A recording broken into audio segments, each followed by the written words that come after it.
அஸ்ஸலாமு அலைக்கும் வரஹ்மத்துல்லாஹி வபரகாத்துஹு. ரமலானின் தினம் ஒரு துவாவில் இன்ஷா அல்லாஹ் இன்றைக்கி ஒரு துவா பார்ப்போம். இன்றைக்கான துவா என்னன்னு கேட்டால், நாம் ரமலான் மாதத்தில் இருக்கோம். அதனுடைய ஸ்பெஷலான கடைசி 10ல் இருக்கோம். ரமலான் மாதம் அப்படின்னு சொல்லி சொன்னாலே பாவங்கள் கரிக்கக்கூடிய மாதம். எல்லாத்துக்கும் அல்லாஹ் சுப்ஹானஹு வ தஆலா நரக விடுதலை செய்யக்கூடிய ஒரு மாதம். அதனால் கண்டிப்பாக இந்த மாதத்தில் பாவ மன்னிப்பு அப்படிங்கிறது நம்ம அதிகமாக செய்யணும்.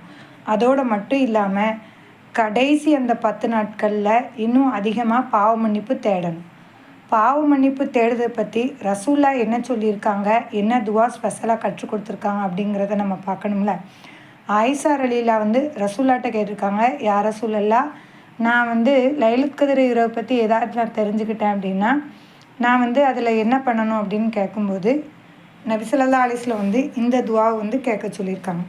இது திருமதி இப்னு மாஜா அஹ்மதில் பதிவு செய்யப்பட்ட ஒரு ஹதீஸு. திருமதி இமாம் இது ஹசன் தரம் தான் அப்படின்னு சொல்லி சொல்கிறாங்க.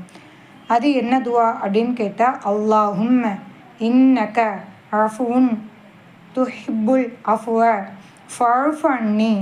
அல்லாஹும்ம இன்னக அஃபுன் துஹிப்புல் அஃப்வ ஃபஅஃபு அன்னி. அல்லாஹும்ம இன்னக அஃபுன் துஹிப்புல் அஃப்வ ஃபஅஃபு அன்னி. இந்த அஃபுங்கிற வார்த்தை இருக்குல்ல, இது வடுவே இல்லாமல் மன்னிக்கிறது. அப்போ இது ரொம்ப ஸ்பெஷலான ஒரு துவா. அதனால் கண்டிப்பாக கடைசி 10ல் அதிகமாக இந்த துவாவை ஓதி அப்பழுக்கற்றவர்களாக ரப்புல் ஆலமீன் நாளைக்கு மறுமையில் நம்மை எழுப்புவானாக. அஸ்ஸலாமு அலைக்கும் வரஹ்மத்துல்லாஹி வபரகாத்துஹு.